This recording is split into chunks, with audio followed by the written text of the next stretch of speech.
কি হবে যদি কোনো ব্যক্তি মৃত্যুবরণ করে তার বোনকে রেখে, ভাইকে না রেখে এবং তার কোনো সন্তানকেও না রেখে? এরকম সমস্যা আমাদের দৈনন্দিন জীবনে আমরা দেখে থাকি। আজকে সেরকম একটা সমস্যা নিয়ে আলোচনা করব, সমাধান করার চেষ্টা করব। আমাদের সমস্যা হচ্ছে যে মৃত আব্দুল হালিম তার মা, এক আপন বোন এবং মৃত ভাইয়ের 4 ছেলে অর্থাৎ 4 জন ভাতিজা রেখে মৃত্যুবরণ করেছে।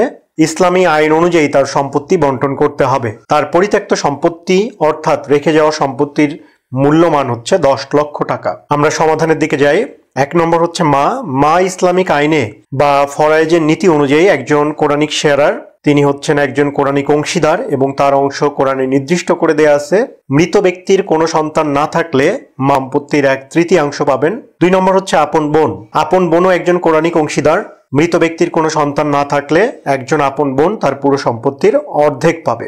4 জন ভাতিজা, তাদের পরিচয় হচ্ছে তারা কোরআনিক শেয়ারার নয়, তারা হচ্ছে অবশিষ্টাংশভোগী, আরবিতে যাদেরকে আসাবা বলে এবং ইংরেজিতে যারা রেসিডিয়ারি। তারা মা এবং আপন বোনের অংশ দেওয়ার পর যা থাকবে সেটা তারা ভাগ করে নেবে অবশিষ্ট ভোগী হিসাবে। তো প্রথম ধাপে আমরা দেখি মা কত পাবেন। 10 লক্ষ টাকার 1/3 অর্থাৎ 3 ভাগের 1 ভাগ হচ্ছে 3,33,333 টাকা।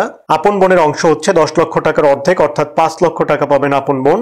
আর অবশিষ্ট সম্পত্তি অর্থাৎ 10 লক্ষ টাকা থেকে মা এবং আপন বোনের অংশ বিয়োগ করলে আমাদের হাতে থাকবে 1,63,667 টাকা। এই 1,63,667 টাকা পাবেন 4 জন ভাতিজা 41,667 টাকা করে। তাহলে আমাদের ফলাফল হচ্ছে মা 1/3 হিসাবে তিনি সমস্ত সম্পত্তির 3,33,333 টাকা পাবেন। আপন বোন কোরআনিক অংশীদার হিসেবে অর্ধেক অর্থাৎ সমস্ত সম্পত্তির 5 লক্ষ টাকা পাবেন এবং 4 জন ভাতিজা প্রত্যেকেই 41,667 টাকা করে, সবাই একসাথে 1,66,667 টাকা পাবেন। ধন্যবাদ সবাইকে।